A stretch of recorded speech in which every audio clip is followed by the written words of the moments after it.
আমার পাশে ঘুমাইছিল। তা আমি জানতাম না যে ওর সাথে ওরম হবে না।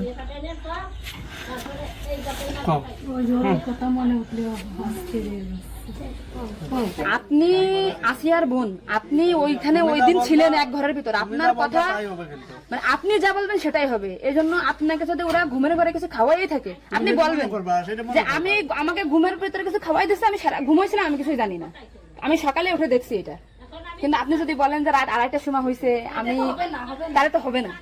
আপনার কথা শোনার জন্য বাংলাদেশের লক্ষ লক্ষ মানুষ অপেক্ষায় আছে যে আপনি আসলে যেখানে ছিলেন, আপনি যেহেতু বোন, আপনার বাড়ি যে হয়েছে ধর্ষণটা, সেহেতু আপনি তো মানে জায়গায় ঘরে ছিলেন, আপনি যা বলবেন সেটাই হবে। কিন্তু আপনি যদি এরকম ভুলভাল কথা বলেন তাহলে তো আমরা আলাদা বক্তব্য দিতে আমাদের এখানে যা দিতে না টোটালি কিন্তু তাহলে আপনি একটা জিনিস, আপনি তো এই কি মাগুরা নিউজে আছেন না, আমি আছি মাগরানি হচ্ছে, আমি দৈনিক ঘরে ডেকে আছি। কাদের সাথে মিল না রাখি আসলে আপনার আপন বোন।